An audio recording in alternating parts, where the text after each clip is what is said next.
వి gold trusted gold buyers మీరు తాకట్టు పెట్టిన బంగారాన్ని విడిపించి ఈ రోజు ఉన్న మార్కెట్ ధరకు కొనబడును.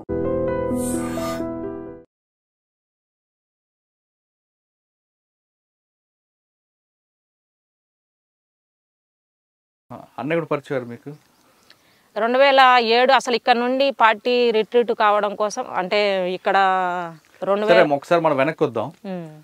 మిగతా తెలంగాణలో ఛత్తీస్గఢ్లో పార్టీ ఎంత బలం ఉంది ఏఓబిలో, ప్రకాశం జిల్లాలో పార్టీ రావడమే మంచి కార్యక్రమాలు చేసింది మీరు చెప్తున్నట్లుగా. కానీ ఎక్కువగా నిలబడిపడింది, ఎందుకు నిలబడలేదు ఇక్కడ?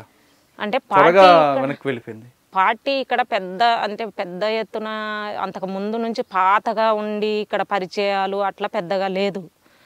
పార్టీ వచ్చి ఉన్నటువంటిది కొన్ని రోజులే. ఆ కొన్ని రోజులు అంటే మనం ఉన్నటువంటిది ప్రజలలోకెళ్ళేసి ప్రజా నిర్మాణాలు చేయడం అనేటువంటిది, ప్రజా సంబంధాలు మెయిన్. ఇక్కడ ఏది చేయాలన్నా, పార్టీ నిలబడాలన్నా, పార్టీ దెబ్బతినడం కోసమైనా పార్టీ ప్రజలకు సహకరిస్తేనే పార్టీ నిలబడుతుంది. కాబట్టి లాస్ట్కు నిర్బంధం పెరిగిన తర్వాత ఎక్కడ వాళ్ళను అక్కడ అన్నం పెట్టిన వాళ్ళను కొట్టడమే నిర్బంధము 2003 నుంచి స్టార్ట్ అవుంది.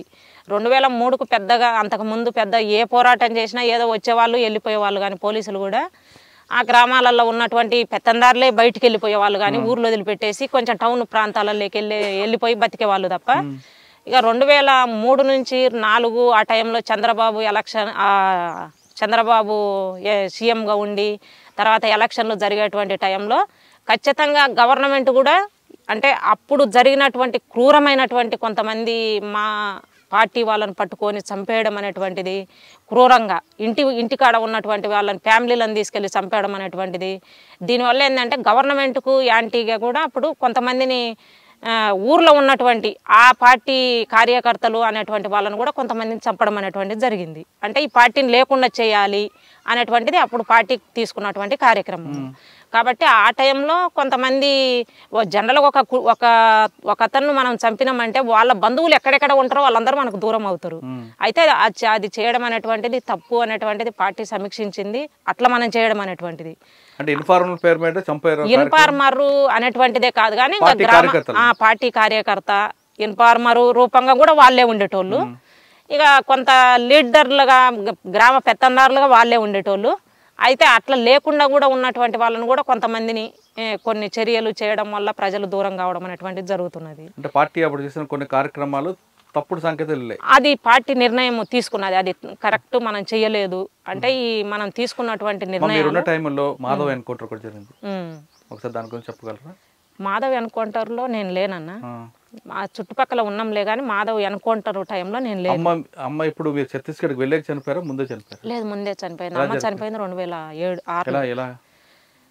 మేము ఫస్ట్ మా ఊరికి అవతల మా అమ్మ లాస్ట్కు మేము 4 పార్టీలోకి వెళ్ళిపోయిన తర్వాత మొత్తం ఇంకా రోజు ఊర్లోకి వస్తూనే ఉంది పోలీస్ బ్యాచ్. వచ్చి ఇంటి మీద దాడి చేయడం, మొత్తం ఊరి మీద దాడి చేయడం, ఊర్లో ఉన్నటువంటి ప్రతి ఒక్కళ్ళను కొట్టడం, ఇలాంటిది ఎవ్వరు కూడా మా అమ్మకు సహకరించకుండా ఉండేటువంటిది పరిస్థితి అయింది. లాస్ట్కు మా మేనమామూలు 5 మంది అయితే 5 మంది ఊర్లోనే ఉంటారు, మా పిన్ని వాళ్ళు 2 అయితే 2 ఊర్లోనే ఉంటారు. వాళ్ళు కూడా సహకరించినటువంటి పరిస్థితి అనమాట. అంటే ఎవరు కొంచెం సహకరించిన బంధువులు అనేటువంటి పేరుతో మనకు సహకరించకపోయినా కూడా వాళ్ళని కొట్టి అట్లా ఇబ్బందులు పెట్టిండ్రు, స్టేషన్లోకి తీసుకుపోయినరు. అట్లా చేయడం వల్ల లాస్ట్కు మా అమ్మ ఊర్లో ఉండలేకపోయింది. ఇంటి మీద దాడి చేసి ఇల్లు కూలగొట్టేసిర్రు పోలీసులు. ఇవన్నీ చేసిన తర్వాత మా అమ్మ ఇంటి దగ్గర ఉండలేనటువంటి పరిస్థితి. ఇక కొంతమంది ఇక ఊరి పక్కన అక్కడ ఇక్కడ ఉంటూ అట్లా పక్కన ఊర్లలో మావుటూరు అనేటువంటి ఊర్లో యువతల కాకర్ల విలేజ్లలో అట్లా కొన్ని రోజులు ఉండేది. అక్కడ కూడా దాడులు చేయడం స్టార్ట్ అయింది. ప్రతి ఇండ్లు చెక్ చేసేవాళ్ళు. అట్లా ఇండ్లలో ఎక్కడో ఒకసాట మచ్చుల మీద దాచిపెట్టడము, బాత్రూమ్లలో దాచిపెట్టడము, మంచం కింద దాచిపెట్టడం ఇట్లా చేశారు మా అమ్మను. అట్లా దాచిపెట్టి ఇంకా కొన్ని రోజులు ఇంకా కష్టం అవుతుంది అని చెప్పేసి మా మేనమామోళ్ళే మాకు హైదరాబాద్లో బంధువులు ఉంటే అక్కడికి పంపించేశారు. అక్కడికి పంపించిన తర్వాత సరే ఇంత ఇబ్బంది మా అమ్మ ఉండడం వల్ల గ్రామాన్ని మొత్తాన్ని ఇబ్బంది పెడుతున్నారు. సరే మా అమ్మ కూడా నేను ఇంటి దగ్గర ఉండను, నేను పార్టీలోకి వచ్చేస్తాను అంటుంది. అంతకుముందే చాలాసార్లు నేను వస్తాను అని చెప్పేసి అంటే మేమే ఆపినాం ఇంటి దగ్గర. సరే ఏజ్ కొంచెం పెరుగుతుంది ఎందుకులే అని చెప్పేసి మేమే ఆపినాము. సరే అని చెప్పేసి ఇంకా లాస్ట్కు తీసుకెళ్దాము, ఇంకా ఇట్లయితే మరి కష్టం అవుతుంది కదా, నేను ఉండలేను అని అమ్మ అన్నది. ఇంకా మేము తీసుకెళ్లాలనేటువంటి నిర్ణయం తీసుకొని పార్టీ కమిటీ కూడా, రాష్ట్ర కమిటీ వాళ్ళు కూడా అమ్మని తీసుకురమ్మని చెప్పేసి చెప్పారనమాట. ఇంటి దగ్గర ఇబ్బంది పెడుతున్నారు, బంధువుల్ని ఇబ్బంది పెడుతున్నారు కాబట్టి ఇంకా అమ్మ ఉండడం కష్టం అవుతుంది కదా, తీసుకురండి అని మాకు చెప్పిన తర్వాత మేము వచ్చి ఊరి దగ్గరికి వచ్చేసి మా మామూలకు అడిగినాము. అడిగితే లేదమ్మా మీ అమ్మ ఇక్కడ హైదరాబాద్లో ఉంది అని చెప్పేసి అన్నారు. సరే పిలవనంపమంటే ఎందుకు ఇప్పుడు మళ్ళీ తన్నిస్తారా మీరు అని చెప్పేసి అన్నారు. అంటే లేదు మామ మేము తీసుకెళ్తాము అన్నాను. వద్దులే అన్నారు. వద్దులే ఆమె ఏదో అక్కడ బతుకుతుంది కదా అని చెప్పేసి అంటే లేదు పిలవనంపండి మామ అని చెప్పేసి సరే చూసైనా పోతాము పిలవనంపండి అని చెప్పినాము. ఇక పిలవనంపిన తర్వాత మేము మా దగ్గరికి వస్తున్నాగానే సరే అమ్మ మరి వెళ్తావా ఇంటికాడ ఉంటావా అంటే ఇప్పుడు ఉండే కానీ ఏమన్నా ఉంటావా ఎట్లా అని చెప్పేసి అంటే లేదు నేను ఇక్కడే ఉంటాను అన్నది. ఇక పార్టీలో ఉన్నాక ఒక 3 నెలలు అట్లా మాతోటే ఉన్నది. మా ఊరి మేము గుంటూరు అటు సైడు కొన్ని ఏదో రైడ్ చేయాలంటే అటు వెళ్ళినాము, ఏదో ఫెయిల్ అయితే మళ్ళీ రిటర్న్ వచ్చేసినాము. ఆ టైం అంతా మాతోటే ఉన్నది. మేము మా ఊరికి అవతల సైడ్ పైన బసిరెడ్డిపల్లి అని ఉంటుంది, అక్కడికి వచ్చి ఆగినాము. పగలు అక్కడ నైట్ వచ్చేసి సరుకులు తీసుకొని పోయినాము ఊర్లో. అక్కడ సుగాలి తాండ ఉంటుంది, ఆ తాండకు దగ్గరలో మేము ఆగి ఉన్నాము. బురద వర్షం పడి బురద ఉన్నది, ఆ బురదలో మా అడుగులు పడ్డాయి. అక్కడ ఎవరు ఇన్ఫర్మేషన్ తాండా నుండి ఇన్ఫర్మేషన్ పోయింది అనేటువంటిది మా ఆలోచన. అట్లా మొత్తంగా ఊరు మొత్తాన్ని చుట్టుముట్టిండ్రు ఆ తాండాను. తర్వాత ఇక మాకు ఆ విషయం తెలియదు అసలు. మేమున్న డైరెన్ మొత్తం చుట్టుముట్టిండ్రు 4 గంటల టైంలో, 4 గంటలకల్లా పగలు 4 గంటలకి మొత్తం డేరే చుట్టుముట్టేసి ఫైరింగ్ స్టార్ట్ చేసి నేను అప్పటికి శాఖమూరి అప్పారావు మాతోటే ఉన్నాడు. ఇక ఏడుకో బయటికి వెళ్ళి రావాలమ్మా నువ్వు ఏపీటీ ఉంది అని చెప్పేసి అంటే నేను స్వీల్లో డ్రెస్ మార్చేసుకొని స్వీలు వేసుకొని తుపాకీ అన్న అప్పుడు టోటల్ కమాండరు, నేను టోటల్ డిప్యూటీ కమాండర్గా ఉన్నా. సాగర్ అన్న టోటల్ కమాండర్. అంటే అప్పుడు దక్షిణ తెలంగాణ వాళ్ళు కొంతమంది కలిసి ఉన్నాము, మేము ఇక్కడ వాళ్ళం కొంతమంది, అందరం కలిసి ఉన్నప్పుడు అన్న టోటల్ కమాండర్ ఉన్నాడు, నేను టోటల్ డిప్యూటీగా ఉన్నా. ఇక ఆ టైంలో అన్నను ఏడుకో రాష్ట్ర కమిటీ వాళ్ళ పనుల మీదనే సెల్లు మాట్లాడడానికి కొండకు పంపించేశారు. ఇక నేను బయటికి వెళ్ళడం కోసం రెడీ అయ్యి తుపాకీ ఇంకా సరే శాఖమూరి అప్పారావే మాతోటి ఉన్నాడు. ఇక సరే ఈ వెపన్ ఎవరికన్నా ఇవ్వండి అన్న అని చెప్పేసి అక్కడ పెట్టేసి వెళ్దామని చెప్పి అక్కడికి రావడం స్టార్ట్ అయింది. ఇంకా ఫైరింగ్ అన్న దగ్గరే కూర్చొని ఉన్నా నేను. ఇక ఫైరింగ్ స్టార్ట్ అయింది. స్టార్ట్ కావడమే అదే హెడ్ క్వార్టర్ మీదనే స్టార్ట్ అయింది ఫైరింగ్. ఒక సెక్షన్ ఉన్నది కానీ సెక్షన్కు మధ్యలో నుండి హెడ్ క్వార్టర్ మీదనే ఫైరింగ్ స్టార్ట్ అయింది. ఇక తర్వాత ఫస్ట్ సెంట్రీలో ఉన్నది మా చిన్న చెల్లెలు, సెంట్రీలో ఉన్నది మైన్ వేలు చేసింది. సెంట్రీలో ఉన్న మిగిలిన ఇద్దరు పరిగెత్తేసి డైరెక్ట్ వెళ్ళి వచ్చేస్తే మా చెల్లెలు అక్కడే ఉండేసి మైన్ వేల్చింది, ఫైరింగ్ చేసుకుంటే వెనకకు వచ్చేసింది. ఇక చెల్ల నువ్వు ఫస్ట్ డ్రెస్ మార్చుకొని నీ వెపన్ నువ్వు తీసుకో అని చెప్పేసి అంటున్నాను. నేను వెపన్ మార్చేసుకొని ఇంకా డ్రెస్ మార్చుకొని వెపన్ తీసుకున్నా. ఇక ఫైరింగ్లో మరి అన్న లేడు కదా, నువ్వే అటు మరి చుట్టుముట్టిండ్రు. మనకు మొత్తం బ్యాచ్ చాలా అంటే వాళ్ళు పేపర్లో మరుసటి రోజు వేసింది 1200 మంది మేము వచ్చినాం అనేటువంటిది వాళ్ళు వేసింది. అట్లా మొత్తం డేరే చుట్టుముట్టిండ్రు. ఎటో ఒక సైడు మీరు మైన్ను పేల్చడము, ఈ లాబింగ్ మైన్లు కొన్ని పెట్టుకున్నాం టిఫిన్లతో, ఆ మైన్లు పేల్చేసి మీరు ఎటో ఒక సైడు మనం వెళ్ళిపోవాలి అని చెప్పేసి అంటున్నానే. ఇక చుట్టూ ఫైరింగ్ మా వాళ్ళు కూడా మొత్తం కవర్లలోకి వెళ్ళిండ్రు. ఫైరింగ్ స్టార్ట్ అయింది. దాదాపు గంట టైము ఫైరింగ్ స్టార్ట్ జరిగింది. తర్వాత ఇక ఒక సైడు కొంచెము ఫైరింగ్ మేము గ్రైనేడ్ చేయడము, ఆ టీము కమాండర్గా నేనే ఉన్నా. ఇక ఫైరింగ్ గ్రైనేడ్ చేయడము, ఫైరింగ్ చేసుకుంటూ ఈ లాబిన్ మైన్లు యూజ్ చేస్తూ అట్లా ముందుకు వెళ్ళిపోయినాము. ఇంకా మా అమ్మకు ఫస్టే గాయమైంది. మా అమ్మ ఈ హెడ్ క్వార్టర్లోనే ఉన్నది. ఆమె ఏరే కొత్త అబ్బాయి వచ్చింటే అబ్బాయికి తుపాకీ ఇచ్చినాము. ఆ తుపాకీ పట్టుకురావడం కోసం మా అమ్మ వెళ్ళింది. వెళ్తున్నానే మా అమ్మకు ఇక్కడ పడింది తూట, ఇక్కడ పడేసి ఇక్కడికి వచ్చేసింది, ఇక్కడ బయటకు వచ్చేసింది. వచ్చి నేను డ్రెస్ మార్చుకోవడానికి వెళ్తుంటే నాకు వచ్చి చెప్పింది, పద్మ ఇట్లా నాకు తూట తగిలింది అని చెప్పేసి. అంటే సరే మనం అమ్మ కోసము ఆలోచిస్తే ఇక్కడ కుదరదు కదా, బాధ్యత మనది, మన మీద ఉన్నది. అమ్మ కంటే ముఖ్యంగా నాయకత్వం ఉంది ఇక్కడ, నాయకత్వాన్ని కాపాడాలి అనేటువంటి దాంతో మేము ముందుకు వెళ్ళిపోయినాము. వెళ్ళిపోయిన తర్వాత ఇక మరుసటి రోజు తెల్లారేంత వరకు కూడా మేము ముందు వెళ్తూనే ఉన్నాం. తెల్లారుజామున ఒక కొండ మీదకి ఎక్కేసి అక్కడ డేరేసి అక్కడ రోల్ కాల్ చేసి మమ్మల్ని కొంచెం ముందే ఉండమన్నారు, ముందే ఉన్నాము. తెల్లారిన తర్వాత అప్పుడు మేము మా అమ్మను మోసుకొని వస్తున్నారు. ఆ విషయం మోసుకొచ్చేంత సీరియస్ అయింది అనేటువంటిది కూడా మాకు తెల్లారిన కూడా తెలియదు. అయితే మా అమ్మను అప్పుడు సత్యము అని ఒక ఎడ్జెడ్సీ నెంబరు ఇక్కడ సెక్రటరీగా ఉన్నాడు, ఆ అన్న ఉన్నాడు. వాళ్ళందరూ కలిసి మోసుకొని వచ్చిండ్రు. ఇక మోసుకొని వచ్చిన తర్వాత తెల్లారి మళ్ళీ ఏంటి మా ఎట్లా ఉంది అని చెప్పేసి రోల్ కాల్ అయిపోయిన తర్వాత వెళ్తే మాట్లాడతలేదు అసలు. ఏమ్మా అని చెప్పేసి అంటే, కనీసం అసలు దెబ్బ తాకింది అంటే కనిపెంచి ఇన్ని సంవత్సరాలు నిన్ను సాకి అని బాగా ఏడ్చింది. ఏడిస్తే మళ్ళీ అప్పారావు అన్న మాట్లాడిండు, రవి ఇక్కడ పేరు అన్న పేరు మాట్లాడిందమ్మా. వర్గ సంబంధము అంటే ఇదేనమ్మా, అంటే నీకు గాయమైనా కూడా ఒకవైపు కన్న తల్లి కనిపెంచిన తల్లి గాయమైనదన్నా కూడా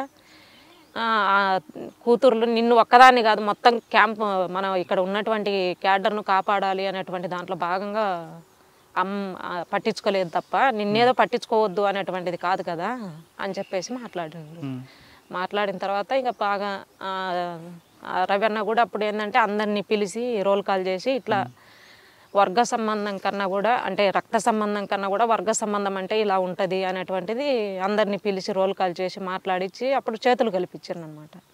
అప్పుడు బాగా సంతోషపడింది. అంటే నా బిడ్డలు నా కోసమనే ఒక్కరి కోసమే కాదు ప్రజల కోసం పనిచేయాలి అంటే ఇలా ఉండిద్ది అనేటువంటిది ఇంక అప్పుడు అర్థం చేసుకొని బాగానే ఉన్నది.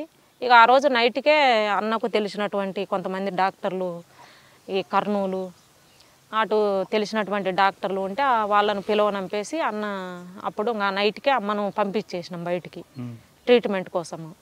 అమ్మ 6 నెలలు అక్కడే ఉన్నది. 6 నెలలు ఎక్కడో తెలిసిన వాళ్ళ దగ్గరే ఉంటూ ట్రీట్మెంట్ తీసుకొని కొంచెం నడవగలిగిన స్థితి వచ్చింది. అప్పుడు ఇంకా ఫోన్ చేపిస్తుంది మనకి, నేను ఉండలేను ఇక్కడ, నేను వస్తాను, నేను కనీసం ఒక్కసారన్నా చూసి వస్తాను అని చెప్పేసి మాట్లాడింది. ఇక మాకు ఫోన్ చేపించి మాట్లాడింది, మరి ఏంటమ్మా నేను వచ్చి ఒకసారి చూసి వస్తాను అని చెప్పేసి అంటే, సరే నువ్వు ఎట్లుంది నడవగలిగే పరిస్థితి ఉందా లేదా అంటే, సరే నేను నడుస్తాను అని చెప్పేసి అన్నది. అని ఇంకా అన్న అప్పారావే అన్ననే ఏపీటీ పెట్టుకొని ఉన్నాడు. ఇంకా ఏపీటీకి మా అమ్మ రావాలి, తర్వాత శ్రీధర్ అని నెల్లూరు జిల్లా అనేమో అన్నది, ఆయన డీబీసీ నెంబర్ ఇక్కడ ఆయన రావాలి, తర్వాత ఇంకొక అన్న బయట నుండి ఇంకొక అన్న కూడా రావాలి. వీళ్ళ ముగ్గురు వచ్చి బద్వేల్లో కలవాలి. బద్వేల్లో కలిసేసి వాళ్ళ ముగ్గురు కలిసి ఇక్కడ ఊర్లో నల్లమల అడవి అంచులలో ఉన్నటువంటి ఆ ఊర్లలోకి రావాలి. ఆ ఊర్లోకి వెళ్ళి తీసుకురమ్మని చెప్పేసి మా దళం దగ్గర ఉన్నటువంటి ఒక అబ్బాయిని సుధాకర్ అని చెప్పేసి పంపించినాము.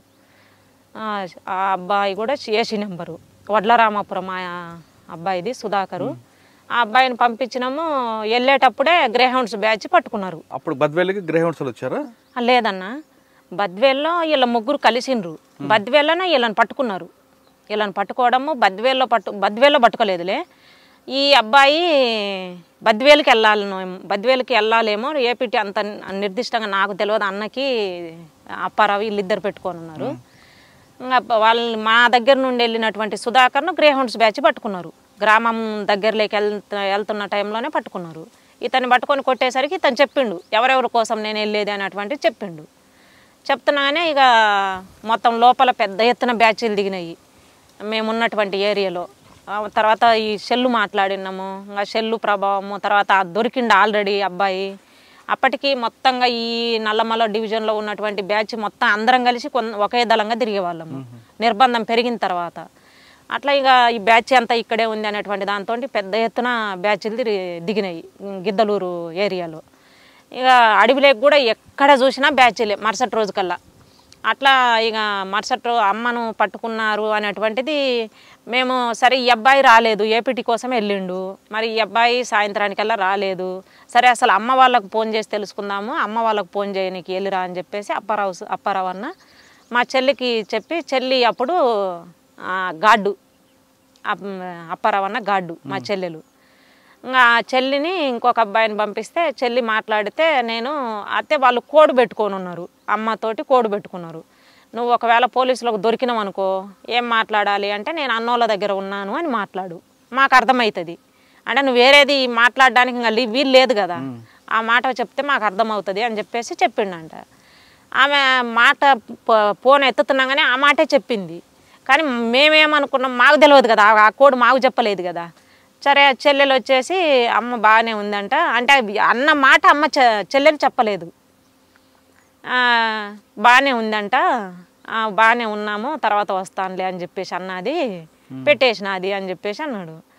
బాగానే ఉంది అంటే సరే ఏంది మరి ఇంకా మళ్ళీ మనం ఎప్పుడు చేస్తే అప్పుడు ఫోన్ ఎత్తాలి కదా, మరి ఫోన్లు ఎత్తుతలేరే అనేటువంటి డౌటు ఆ అన్నకు వచ్చింది. ఇక మళ్ళీ సాయంత్రము 4 గంటల టైంలో మళ్ళీ చేసి రమ్మన్నాడు. సరే నువ్వు కూడా వెళ్ళు పద్మ అని చెప్పేసి నాకు పంపించిండు. మీ ఇద్దరం వెళ్ళినాం, నేను మా చెల్లెలు ఇద్దరం వెళ్ళినాము. ఫోన్ చేస్తున్నానే నేను అన్న వాళ్ళ దగ్గర ఉన్నాను, మీరు మంచిగా ఉండండి అని చెప్పేసి మాట్లాడింది. అంటున్నానే అవతల గుసగుస వినిపిస్తుంది. అసలు ఎక్కడున్నారో అడుగు మేము వస్తామని చెప్పు అని చెప్పేసి చెప్తున్నారు అనమాట. అరే గుసగుస వినిపిస్తుంది కదా అని చెప్పేసి అర్థమైంది మాకు. ఏదో మాట వేరుగా వస్తుంది, అన్న వాళ్ళ దగ్గర ఉన్నాను అంటుంది కదా, ఏదో పక్కన మరి ఎక్కడుందో అడుగు అంటున్నాడు, ఎక్కడ ఉందో అడుగు వెళ్దాము అని చెప్పేసి అంటున్నారు కదా అని చెప్పేసి అంటున్నా. అమ్మ ఏం మాట్లాడతలేదు. వెంటనే అమ్మను కొట్టిండ్రు పోలీసు వాళ్ళు. అమ్మ అడుగుతలేదు కదా ఆ విషయము, ఎక్కడున్నారో అడుగు మనం వెళ్దాము అని చెప్పేసి అంటే ఆ విషయమే అసలు అడుగుతలేదు మాకు. నేను బాగానే ఉన్నాను, మీరు మంచిగా ఉండండి అని చెప్తుంది మా అమ్మ. చెప్పింది. ఇంకా పోలీసు వాళ్ళు కొట్టడం స్టార్ట్ చేసిండ్రు. ఫోన్ కింద పడిపోయింది. ఇంకా అమ్మను కొడతా ఉన్నారు, అమ్మ కేకలేస్తుంది. ఇక కిందికి వచ్చేసి చెప్పినాము, ఇట్లా అన్న వాళ్ళ దగ్గర ఉన్నామని చెప్పేసి ఉదయమే చెప్పినది. ఈ కోడు మరి నీకు చెప్పిందా అంటే చెప్పింది, ఉదయమే చెప్పింది, మరి నువ్వు అడగలేదు కదా నన్ను అని చెప్పేసి చెల్లెలు చెప్పింది. ఇక అప్పటికి కొట్టడం స్టార్ట్ అయింది. వెంటనే ఇక మళ్ళీ అన్న మేము వెళ్ళేసి వెంటనే అన్నకు తెలిసినటువంటి విలేకరులందరికీ, బయట మనకు తెలిసినటువంటి విలేకరులందరికీ మనం ఫోన్లు చేసి చెప్పేసినాము. ఏమైనా చంపే అవకాశము ఉందేమో, చంపకుండా ఉండడం కోసం కోర్టుకు హాజరుపరచాలి అని చెప్పేసి వెంటనే ఈశ్వరమ్మను కోర్టుకు హాజరుపరచాలి అని చెప్పేసి మనం పేపర్ స్టేట్మెంట్లు ఇచ్చినాము. ఇంకా విలేకరులతోటి అందరితోటి మాట్లాడినాము. అంతలక్క 1ంటికి 2ంటికల్లా మొత్తం హెడ్ న్యూస్లలో వస్తుంది, రోలింగ్ వస్తుంది. ఇట్లా నాగిరెడ్డి ఈశ్వరమ్మను కోర్టుకు హాజరుపరచాలి, మిగిలినటువంటి శ్రీధరు వీళ్ళను కోర్టుకు హాజరుపరచాలని చెప్పేసి వస్తున్నది అని చెప్పేసి మనకు తెలిసిన వాళ్ళు మళ్ళీ చెప్పిండ్రు. అయినా ఇంకా వెంటనే అయితే మేము వెంటనే ఇట్లా వస్తుంది కాబట్టి చంపరు అనుకున్నాము. తెల్లారి మళ్ళీ పేపర్లలో చూస్తే నల్లమల అడవిలో భారీ అనుకుంటారు, 4 చనిపోయినారు, అందులో నాగిరెడ్డి ఈశ్వరమ్మ ఆలియస్ సావిత్రి, నల్లమల దళ కమాండరు అని చెప్పేసి పేపర్లు వచ్చింది. ఇక అప్పుడు బాగా ఇదైపోయినాము. అసలు ఏంటి ఇక్కడ నల్లమల అడవిలోకి తీసుకెళ్ళేసి రంగస్వామి గుడి ఆ ఏరియాకు తీసుకెళ్ళేసి కొండ మీద కాల్ చేసిండ్రు. 4 తీసుకెళ్ళేసి ఇక్కడ దొరికిన అతను, అక్కడ నుండి వచ్చినటువంటి 3 అట్లా మా అమ్మను. ఎవరు అప్పుడు ఆఫీసర్? ఇక్కడ లోకల్గానైతే రంగనాథ్ ఉన్నాడు, రంగనాథ్ సార్ అని ఇప్పుడు ఎస్పీ. ఆ సార్ ఉన్నాడు లోకల్గా డిఎస్పీగా. ఇక ఎస్పీగానైతే మహేష్ చంద్ర లడహ ఉన్నాడు. ఆ టైంలో జరిగింది.